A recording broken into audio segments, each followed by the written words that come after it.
আমাদের অনেকে জানে না জীবনের উদ্দেশ্যটা কি।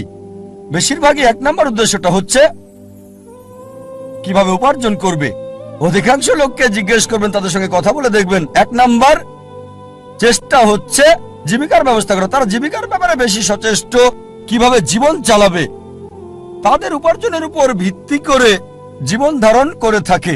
তারা কি খাবে, কি পড়বে, কোথায় বাস করবে, কোন স্কুলে পড়াশোনা করবে, কোন স্নাতক ডিগ্রি নেবে, সবকিছু উপার্জনকে ঘিরেই হচ্ছে। আর এরা চিন্তা করে যে যদি বেশি টাকা উপার্জন করতে পারে তাহলে জীবনের লক্ষ্য অর্জন করে ফেলেছে। যেমন আমি যথাযথ হওয়ার উদাহরণ দিলাম। আমাদের অধিকাংশই কি করি, পাখির চোখ নিশানা না করে কি করি, আমরা শূন্যে গুলি করে দিই আর চারপাশের বিষয়গুলো টেনে আনি নিশানা ছাড়াই গুলি করে দেই। কোনো একটা বিষয়ে গ্রাজুয়েশন করি, তারপর যখন বলা হয় কেন এই কোর্স নিয়েছো তুমি, ও আমি তো ভাবিনি। তারপর বিশেষত্ব খোঁজে, আরো বেশি বিশেষত্ব খোঁজে, তারপর চেষ্টা করে যাচাই করে কেন এই কোর্স নিয়েছে। দেখবেন লোকে প্রথমে চিন্তা করে কত উপার্জন করবে, আর উপার্জনের ভিত্তিতে সে সিদ্ধান্ত নেয় কিভাবে তাদের জীবন যাপন করবে।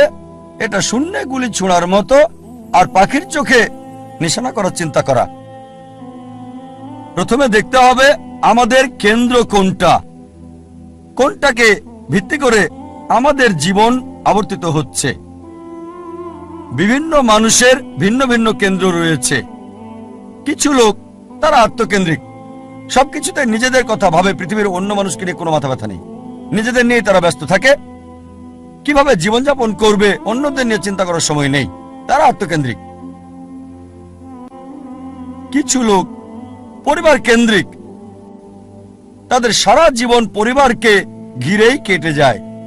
তারা যে কোনো নিয়ম ভাঙতে বা গড়তে প্রস্তুত, হোক সেটা সঠিক কিংবা ভুল, পরিবারকে সুখী করতে। তাদের মূল উদ্দেশ্যটা হচ্ছে পরিবারকে খুশি করা। কেউ হয়তো পিতামাতা কেন্দ্রিক, কিছু হয়তো পরিবার কেন্দ্রিক, স্ত্রী কেন্দ্রিক বা স্বামী কেন্দ্রিক, কেউ হয়তো সন্তান কেন্দ্রিক। দেখবেন কিছু লোক পিতামাতাকে খুশি করার জন্য যে কোনো কিছু করতে পারে। তাদের জীবনের সব নিয়ম কানুন পিতামাতার পছন্দ অপছন্দের ভিত্তিতে হয়।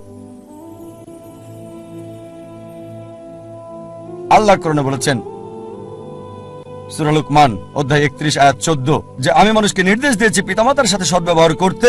অনেক কষ্ট সহ্য করে মাতাকে গর্ভে ধারণ করেছে, অনেক কষ্ট সহ্য করে তাকে জন্ম দিয়েছে। ঠিক তারপরে আয়াত সূরা লুকমান অধ্যায় 31 আয়াত 15 বলছে